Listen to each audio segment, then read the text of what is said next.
Bonjour à tous, j'espère que vous allez très bien. Bienvenue dans Coding Academy.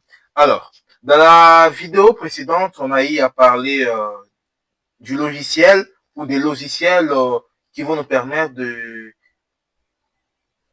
continuer d'évoluer dans notre formation. Alors, nous allons apprendre comment installer et télécharger VS Code. Alors, pour ceux qui n'ont pas Chrome, vous pouvez utiliser Microsoft Edge. Hein. Vous pouvez utiliser Microsoft Edge. Moi, j'ai déjà Chrome, alors c'est celle que je vais utiliser. Alors, pour télécharger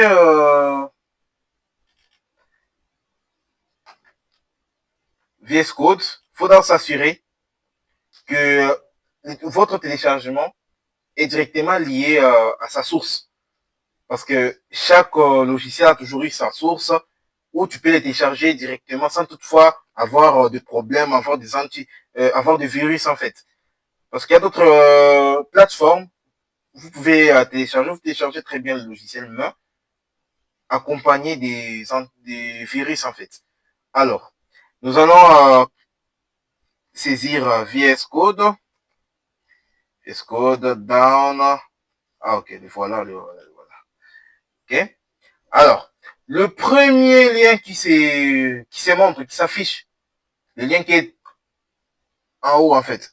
Hein, le premier lien, c'est celle que nous allons cliquer. Alors, ici, vous avez plusieurs possibilités. Pour ceux qui ont le Windows comme moi, vous allez prendre Windows. Pour ceux qui ont Linux, alors vous allez aussi télécharger Linux, VS Code. Pour ceux qui ont les Mac, les iPads, vous pouvez ici utiliser.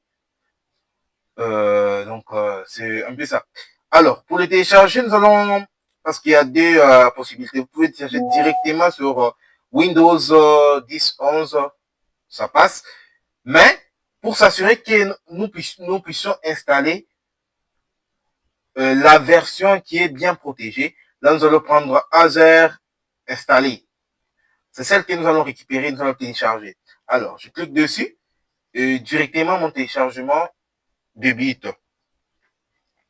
Ok, le voilà. Donc, vous voyez, mon téléchargement déjà est là. Bon, moi, j'en ai déjà, alors, voilà pourquoi je viens de l'arrêter. Alors, après le téléchargement, vous verrez que il y aura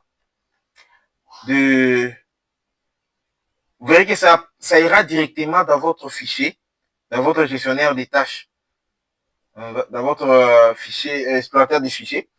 Donc, si vous venez dans téléchargement, directement, vous verrez votre voice. Celle qui est ici, c'est celle que je viens d'interrompre. Alors, directement, ça s'affiche ici pour signifier que le téléchargement a été interrompu. Alors, si je cliquais sur le logiciel pour maintenant l'installer, hein, pour l'installer, alors, vous avez cette boîte qui s'affiche. C'est cette boîte qui s'affiche. Bien sûr, nous savons nous tous que personne ne prend du temps à lire avec tout ça. Alors, nous allons directement cocher. Je comprends et j'accepte les termes du contrat de licence. Si le vôtre est en anglais, donc vous pouvez déjà comprendre qu'il faut cocher la case d'en haut. Ok. Là, en fait,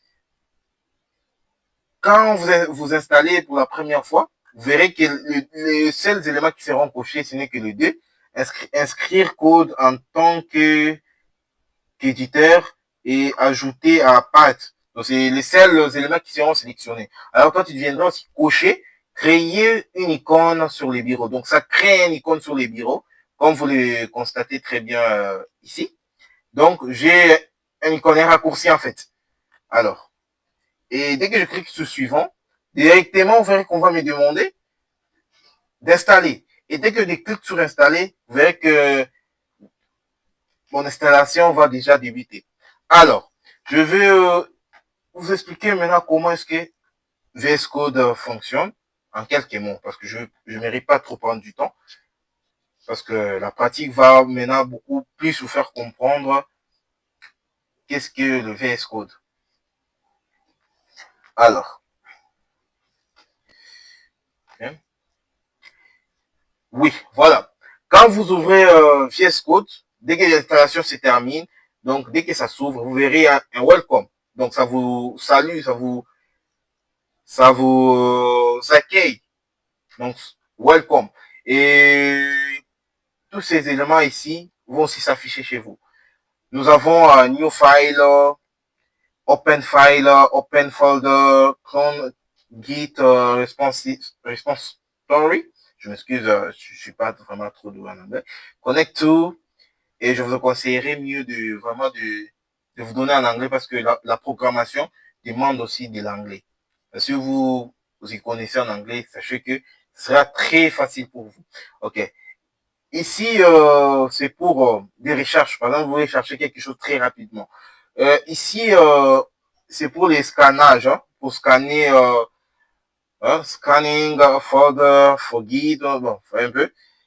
Ici, c'est pour runner. Runner votre code pour que ça puisse maintenant montrer ce que vous faites en fait. Aussi, donc, c'est comme un aperçu en fait. Et ici, c'est là où vous viendrez installer vos extensions, les extensions et autres, les extensions HTML, CSS, PHP et autres. Et ici, bon, c'est une intelligence artificielle directement.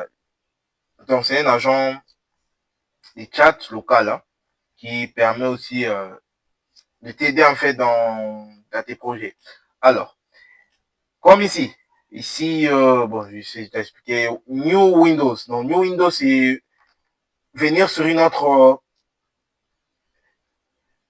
donc un autre VS Code, une autre fenêtre en fait. Et ça va s'afficher toujours textuellement comme vous les voyez ici.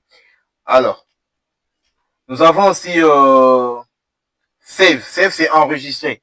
Hein? D'ailleurs, vous voyez, on vous donne déjà un raccourci ici. CTRL S. Nous avons Save Assurance, donc CTRL plus Shift plus S. Ici, nous avons Char. Char, donc c'est partager, exporter profil, bon, par défaut. Nous avons Autosave. Autosave, cela te permet ou vous permet d'enregistrer automatiquement votre travail sans que vous puissiez prendre le temps là, de faire CTRL S. Donc, Autosave enregistre directement. Dès que vous tapez quelque chose, ça enregistre. Vous tapez quelque chose, ça enregistre. Donc, c'est automatique. Ça se fait automatiquement. OK. Éditeur, bon. Ici, nous avons under, redo, 4, copy, paste, find, replace, find in files, replace in files, together, line, comment. Donc, un peu ça. Sélection. Bon, nous en avons. Voilà. River. Voilà. Go. Bon, nous en avons donc. Run. Donc, vous voyez, vous pouvez venir runner. Les raccourcis pour runner, c'est F5. Hein.